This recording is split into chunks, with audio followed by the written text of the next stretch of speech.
السلام علیکم ورحمۃ اللہ۔ الحمد للہ وکفا وسلام علی عبادہ الذین اصطفى اما بعد فاعوذ باللہ من الشیطان الرجیم بسم اللہ الرحمن الرحیم۔ الحج اشہر معلومات فمن فرض فیہن الحج فلا رفث ولا فسوق ولا جدال فی الحج۔ وقال النبی صلی اللہ علیہ وسلم الحج المبرور لیس له جزاء الا الجنہ۔ صدق اللہ العظیم وصدق رسولہ النبی الکریم ونحن علی ذلک لمن الشاہدین والشاکرین والحمد للہ رب العالمین۔ میرے انتہائی قابل احترام اساتذہ اکرام، علماء اکرام اور میرے وہ خوش نصیب ساتھیوں دوستوں جنہیں اللہ تبارک و تعالیٰ نے اپنے گھر کی زیارت کے لیے بلانے کا ارادہ فرمایا اور وہ سب حج کے لیے تشریف لے جا رہے ہیں۔ حج کا فریضہ ادا کرنا یہ کتنی بڑی سعادت کی بات ہے۔ انشاءاللہ تعالیٰ گفتگو سے اس کا اندازہ ہوگا۔ آپ حضرات اہل علم بھی ہیں، آپ سب سمجھتے ہیں میں ایک طالب علم ہوں۔ میں نے بہت معذرت چاہی تھی کہ میں کوئی دین کی بات کرنے سے قاصر ہوں۔ وجہ اس کی دو ہیں، اور میں نے یہ جنہوں نے مجھے مدعو کیا میزبان حضرات ہمارے بڑے ہیں، ان سے میں نے یہ بات عرض کی کہ ایک تو میں طالب علم ہوں، دوسرا علماء اور فضلاء اور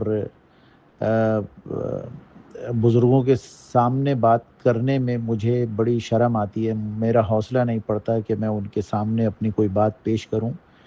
ظاہر ہے جن سے ہم نے سیکھا، جن سے ہم نے پڑھا، ان کے سامنے بات کرنا بڑا مشکل کام ہے۔ لیکن دوسری طرف اللہ تعالیٰ کا ست شکر کہ اللہ تعالیٰ نے ان بڑے حضرات اکابرین علماء کے سامنے بات کرنے کا موقع دیا۔ اس سے میری اصلاح بھی مجھے مطلب اس سے تقویت ہے کہ میری اصلاح جہاں گنجائش ہوگی وہاں یہ حضرات میری اصلاح فرمائیں گے۔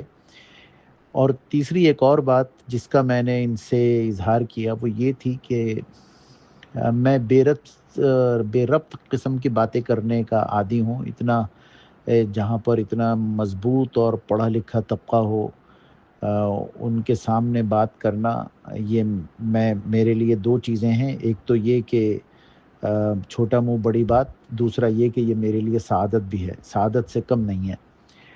تو کوشش کروں گا میں کہ موضوع پر رہوں، اور موضوع جو ہے وہ آپ حضرات جو حج پر تشریف لے جا رہے ہیں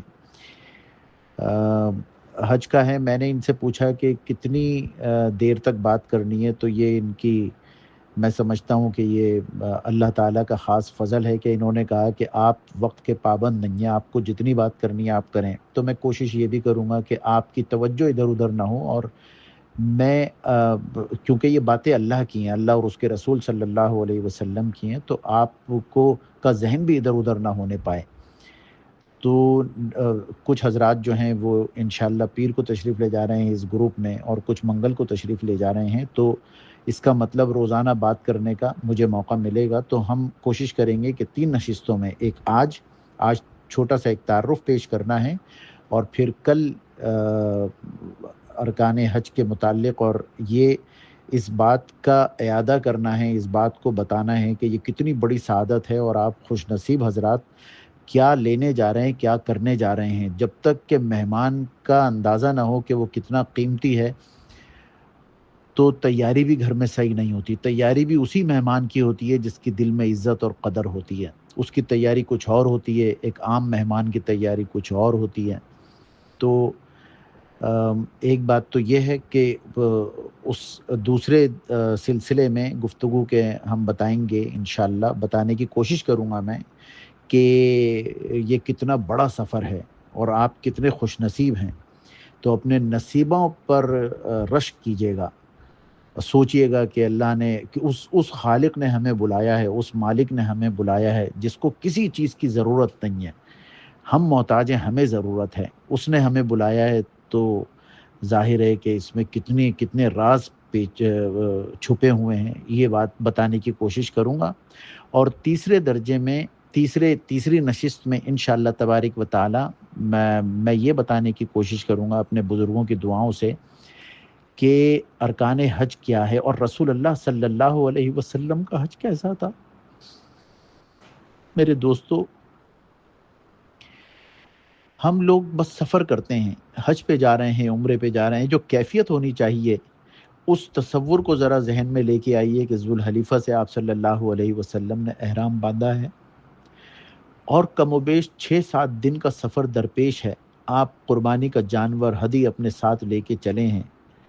آج تو ہم جہاز میں بیٹھتے ہیں، وہاں پہنچ جاتے ہیں، گاڑی میں 10 منٹ تاخیر ہوئی تو معلم حضرات سے شکایتیں شروع کر دیتے ہیں، منتظمین سے شروع کر دیتے ہیں، گاڑی میں اے سی خراب ہو گیا، اس کے اوپر بحث مباحثہ ہوتا ہے۔ کھانے میں ذرا سی بے احتیاطی ہو گئی کہ مرچیں تیز ہو گئیں، نمک نہیں تھا یا وقت پر نہیں ملا، اس کے اوپر ہمیں یہ میرے دوستو ایک بات ذہن میں رکھیے گا کہ یہ راہ حق ہے، سنبھل کے چلنا، یہاں ہے منزل قدم قدم۔ کچھ پتہ نہیں جو قدم ہم اٹھا رہے ہیں وہی منزل ہو۔ اللہ کی طرف سے یہ حکم آئے غیب ہاتف سے، کاش اللہ وہ سننے والے کان عطا فرما دیں کہ یہ خبر آئے کہ یہی تو قبول کرنے کا وقت تھا، یہی تو وہ وقت تھا جس کو تمہیں احتیاط سے گزارنا تھا اور اسی کو تم بد احتیاطی کے ساتھ گزار گئے۔ ہم نے ایک دفعہ بزرگ کے پاس بیٹھے ہوئے تھے، کسی نے کہا کہ حضرت تہجد کی عادت نہیں ہے، تو بزرگ فرمانے لگے کہ تہجد نہ پڑھنے کی عادت بنا ڈالو، یعنی اگر پڑھنے کی عادت نہیں ہے تو نہ پڑھنے کی بنا ڈالو۔ مقصد یہ تھا کہ کبھی کبھی تہجد کے لیے زبردستی اپنے جسم کو اٹھا کے کھڑا کیا کرو۔ تو جو چیزیں آپ کو کرنی ہیں اس سفر میں وہ 3 ہیں۔ ویسے تو بے شمار ایک فہرست بنائیے کہ کیا لے کے جانا ہے اور کیا لے کے آنا ہے۔ جو لے کے جانا ہے میرے دوستو وہ ہے یہ دعائیں لے کے جانی ہیں کہ اللہ تعالیٰ تقوی والا بنا دے۔ وَتَزَوَّدُوا فَإِنَّ خَيْرَ الزَّادِ التَّقْوَىٰ، اور سفر میں زاد راہ لے کر چلو اور سب سے اچھا زاد راہ وہ کیا ہے؟ وہ تقوی ہے۔ تو تقوی سے زندگی گزارنے کی یہ نیت آج سے کر لیں کہ اللہ سے ڈرنا ہے۔ اللہ کا ڈر میں بارہا عرض کر چکا ہوں، جو ہمارے پرانے ساتھی یہاں تشریف فرما ہیں وہ جانتے ہیں تقوی کے اس کی تفاسیر بے شمار ہیں۔ ایک یہ جو میں کیا کرتا ہوں اپنے بزرگوں کی دعاؤں سے کہ والدین کسی کے اگر خیال رکھتے ہوں اپنی اولاد کا تو تابعدار اولاد ماں باپ کی ڈانٹ یا اس کے مار سے نہیں ڈرتے، بلکہ وہ اس بات سے ڈرتے ہیں کہ جو ماں باپ ہمارا اتنا خیال رکھتے ہیں یہ کہیں ہم سے ناراض نہ ہو جائیں۔ تو بس جو اللہ ہمارا اتنا خیال رکھتے ہیں، سب سے بڑی نعمت انہوں نے دین کی، ایمان کی، اسلام کی، ان اکرمکم عند اللہ اتقاکم، کہ انہوں نے ہمیں جو یہ نعمت اور دولت عطا فرمائی ہے، ہمارا خیال رکھتے ہیں ہر طرح سے، وہ اللہ ہم سے کہیں ناراض نہ ہو جائے، اس اللہ کا ڈر۔ دیکھیں ڈر یہ کیوں ہمیں کروایا گیا، روزہ صبح شام صبح سے لے کے شام تک بھوکا رکھا گیا۔ ہم نے وہ بارہا یہ آیت بھی سنی اور پڑھی اور اس کے اوپر بات بھی کی کہ یا ایھا الذین آمنوا کتب علیکم الصیام کما کتب علی الذین من قبلکم لعلکم تتقون، کہ اللہ تعالیٰ لعلکم تتقون، اللہ تعالیٰ تمہیں تقوی سے دیکھنا چاہتے ہیں۔ یا ایھا الناس اعبدوا ربکم الذی خلقکم والذین من قبلکم لعلکم تتقون، یہاں عبادت کا حکم ہے تو یہاں پر بھی یہ ہے کہ لعلکم تتقون، تاکہ تم تقوی والے بن جاؤ۔ ابھی قربانی ہوگی، لن ینال اللہ لحومها ولا دماؤها ولکن ینالہ التقوی منکم، اللہ کے پاس نہ قربانی کے جانوروں کے گوشت پہنچتا ہے، نہ خون پہنچتا ہے، بلکہ اس تک تو تمہارا تقوی پہنچتا ہے۔ تو یہ تقوی ایسی چیز ہے، یہ لے کے چلنا، یہ ساتھ لے کے چلنا۔ دوسرا، قرآن حکیم کثرت سے پڑھنا، اس کو سمجھنے کی کوشش کرنا، اس کی فکر کرنا۔ قرآن حکیم سے متعلق میں کچھ عرصے سے بات کرتا ہوں، زیادہ بات کرتا ہوں، وجہ اس کی یہ ہے کہ میرے دوستو یہ جو اتنی موٹی اللہ تعالیٰ نے کیٹلاگ نازل فرمائی ہے انسان کو زندگی گزارنے کے لیے، 1-2 آیتیں کافی تھیں کہ دیکھو عبادات کیا کرو، فرض ادا کرو، یہ فرائض ہیں، کسی کو تکلیف نہ دو، دکھ نہ دو، اپنے معاملات اچھے رکھو، بس تو کافی تھا۔ جیسا کہ بعض بڑے فقہا نے لکھا بھی ہے کہ اگر والعصر ان الانسان لفی خسر یہ والی 3-4 آیات نازل ہوتی ہیں تو یہ بھی کافی تھا انسان کی زندگی گزارنے کے لیے، لیکن اللہ نے اتنی موٹی کتاب نازل فرمائی میرے دوستو، کوئی تو وجہ ہے۔ اس کو سمجھنا، اس کو پڑھنا، اس کے اوپر عمل کرنے کی فکر کرنا، کوشش کرنا۔ حضرت علی رضی اللہ تعالیٰ عنہ فرماتے ہیں کہ میں نے رسول اللہ صلی اللہ علیہ وسلم سے سنا ہے کہ انہا ستکون فتنہ، ایک بڑا فتنہ آنے والا ہے۔ تو عرض کیا مل مخرج منہا یا رسول اللہ، اس سے نکلنے کا کیا راستہ ہے، یعنی اس فتنے سے نجات پانے کا کیا طریقہ ہے؟ آپ صلی اللہ علیہ وسلم نے فرمایا کتاب اللہ، اللہ کی کتاب، یعنی اللہ کی کتاب کو پکڑے رکھو، اس کو مضبوطی کے ساتھ تھامے رہو تو انشاءاللہ تعالی فتنوں میں مبتلا نہیں ہوگے۔ تو یہ جو قرآن ہے میرے دوستو، یہ بڑی عجیب و غریب کتاب ہے۔ کبھی اس کو توجہ کے ساتھ پڑھنے کی فکر کریں، ایک ایک لفظ پہ غور کریں۔ اور ہم عام طور پہ لوگ یہ کہا کرتے ہیں کہ کتاب کو کیا ضرورت ہے کسی سے سمجھنے کی، یہ تو ہے ہمارے پاس رکھی ہوئی ہے۔ تو میرے دوستو physics, chemistry, biology, Urdu, English, یہ کتابیں بھی تو رکھی ہوئی ہوتی ہیں۔ اردو دان ہوتے ہیں لیکن اردو کے ٹیچر کی ضرورت ہوتی ہے، انگریزی بہت اچھا بولتے ہیں لیکن انگریزی کے ٹیچر کی ضرورت ہوتی ہے۔ تو جب ان کے ٹیچر کی اور ان کو یعنی کوئی سمجھانے والا ہو، ایک بات آپ پڑھیں گے اور ایک کوئی سمجھانے والا سمجھائے گا، دونوں میں زمین آسمان کا فرق ہے۔ پھر دل سے نکلتا ہے یا زبان سے فوراً نکلتا ہے اچھا اس کا یہ مطلب تھا۔ تو یہ علم نباتات اس میں ہے، علم جمادات ہے، علم معاشیات ہے، علم فلکیات ہے، علم سیاسیات ہے، علم حیوانیات ہے، علم لسانیات ہے، علم ارضیات ہے، علم ادویات ہے، علم عمرانیات ہے، علم مالیات ہے، علم زراعت ہے، علم کتابت ہے، علم خطابت ہے، علم حساب ہے، علم کتاب ہے، علم تعمیر ہے، علم تعبیر ہے، علم تفسیر ہے، علم جغرافیہ ہے، علم تاریخ ہے، علم صرف ہے، علم تجوید ہے۔ یہ تمام تر علوم کا منبع جو ہے وہ قرآن حکیم ہے۔ حضرت محمد ابو بکر بن عربی رحمہ اللہ فرماتے ہیں کہ قرآن مجید میں 70,000 علوم ہیں، 70,000۔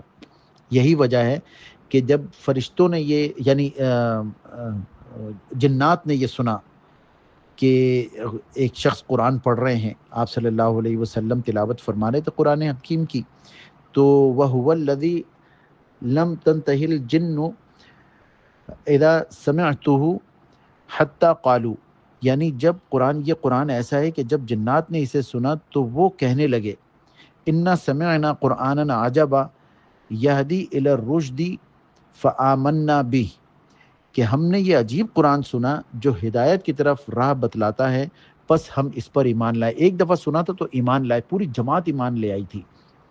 تو بہرحال یہ کلام اتنا بڑا اور بھاری کلام ہے۔ عبداللہ بن ادریس رحمۃ اللہ علیہ ایک بہت بڑے اللہ والے گزرے ہیں، فرماتے ہیں کہ ان کے بارے میں لکھا ہے کہ ان پر موت کے جب آثار طاری ہوئے تو ان کی بیٹی رونے لگی۔ حضرت نے فرمایا میری بیٹی مت رو، اللہ کے فضل سے میں نے اس گھر میں قرآن پاک کے قرآن پاک 4,000 مرتبہ ختم کیا ہے، اور میں تو اس وقت کا شدت سے انتظار کر رہا تھا۔ یعنی تم نہیں رو، تم میرے اوپر نہیں رو بلکہ اپنے اوپر رو، باس کہ تم میں لکھا ہے۔ اور 2 چیزیں ہو گئیں، ایک تقوی اللہ سے لے کے جانا ہے، یہاں سے تقوی مانگنا ہے اللہ سے، ایک قرآن حکیم کو پڑھنا، اس کو سمجھنا، اس پر عمل کرنا مانگنا ہے۔ قرآن حکیم پر عمل کرنا یہ بھی ہے کہ جہاں اللہ نے فرمایا کہ یہ نہیں کرو تو نہیں کریں، جہاں فرمایا کرو تو کریں۔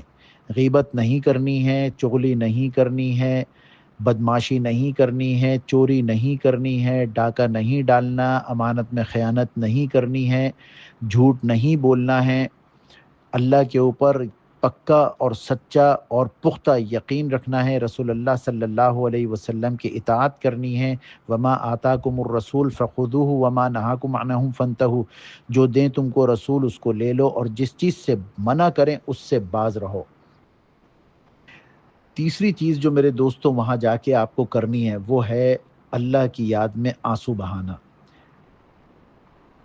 لَأَنِینُ الْمُذْنِبِینَ أَحَبُّ إِلَيَّ مِنْ زَجَلِ الْمُسَبِّحِینَ، کہ اللہ تعالیٰ کو گناہگاروں کا رونا، یعنی اپنے احساس گناہ پر آنسو بہانا، اللہ کے سامنے عاجزی کرنا، اللہ تعالیٰ کے آگے گڑ گڑانا اللہ تعالیٰ کو کتنا پسند ہے، اتنا پسند ہے جتنا اللہ تعالیٰ کو تسبیح کرنے والوں کی آواز پسند نہیں ہے، جتنا اللہ تعالیٰ کی یاد میں، اللہ کے خوف سے، اللہ کی محبت میں رونا اللہ کو محبوب ہے۔ یہ یاد کر لیجئے یہ حدیث، لَأَنِینُ الْمُذْنِبِینَ احب الی من زجل المسبحین۔ وہاں منی ہے، عرفات ہے، قدم قدم کے اوپر میرے دوستو، جیسا کہ میں نے عرض کیا کہ وہاں بڑی بڑی برکات ہیں، ان کو لینا ہے۔ اس طرف توجہ نہیں کیجیے گا کہ وقت پہ گاڑی آئی نہیں آئی، کھانا ملا نہیں ملا، کوئی بات نہیں، زندگی بھر کھانا کھایا ہے، ایک وقت تھوڑی تاخیر سے کھا لیجئے، کوئی حرج نہیں۔ زندگی بھر لذیذ کھائے، ایک دفعہ مرچوں والا کھا لیجئے، ایک دفعہ پھیکا کھا لیجئے۔ زندگی بھر سائے میں بیٹھیں، ایک دفعہ دھوپ میں کھڑے ہو کے انتظار کر لیجئے۔ اور ہر چیز میں یہ ایک مراقبہ کر لیں کہ اے اللہ، آپ کو راضی کرنے کے لیے کر رہا ہوں میں۔ بس میرے دوستو، اللہ کو اپنے سامنے ایسے رکھو جیسے اللہ تبارک و تعالیٰ دیکھ رہا ہے، یقیناً وہ دیکھ رہا ہے، بس یہ ایمان اور یہ یقین ہونا چاہیے۔ آج کی گفتگو اتنی ہی کافی ہے۔ اب انشاءاللہ تبارک و تعالیٰ کل بعد نماز عصر ملاقات ہوگی، اس میں جیسا کہ میں نے شروع میں عرض کیا تھا، جو بعد میں آنے والے ہیں وہ بھی سن لیں کہ حج کتنی بڑی عبادت کے لیے آپ حضرات جا رہے ہیں، یہ سمجھنا ہے۔ اور پھر تیسرے درجے میں، تیسرے نمبر پہ جو بات ہوگی وہ انشاءاللہ ارکان حج اور رسول اللہ صلی اللہ علیہ وسلم کا حج کیسا تھا وہ سننا ہے۔ اور اللہ تعالی ہم سب کو عمل کی توفیق عطا فرمائے۔ جن حضرات نے یہ اتنا بڑا پروگرام کیا ہے، اللہ تعالی اس کا بھی انہیں اجر عطا فرمائے۔ جتنے حضرات یہاں شریک ہیں، اللہ تعالیٰ ان کے دلوں میں جو حاجتیں اور دعائیں لے کے آئے ہیں وہ قبول فرمائیں۔ یہ جو ہمارا حج کا پروگرام ہوتا ہے، یعنی جس میں مجھے کئی بڑے یہ کہتے ہیں کہ بات کر لو، تو میں عام طور پہ جو حج کے موقع پہ گفتگو ہوتی ہے، ٹریننگ ہوتی ہے، اس سے بالکل ہٹ کے بات کرتا ہوں، اور یہ اللہ تعالیٰ دل میں ڈالتے ہیں۔ میں بس بیٹھ کے یہ اللہ سے دعا کرتا ہوں کہ یا اللہ، اس وقت اس مجمع کو جن باتوں کی ضرورت ہے وہ آپ میرے دل میں ڈال دیں۔ مجھے آتا کچھ بھی نہیں ہے، میرے دل میں آپ ڈال کے ودیت فرما دیجئے، اور میری زبان سے وہ الفاظ کہلوا دیجئے جو ان کی بھی ضرورت ہے، جو میری بھی ضرورت ہے، اور جو آپ کو راضی کرنے کے لیے ضروری ہے۔ وآخر دعوانا ان الحمدللہ رب العالمین۔ یہ اللہ اللہ اللہ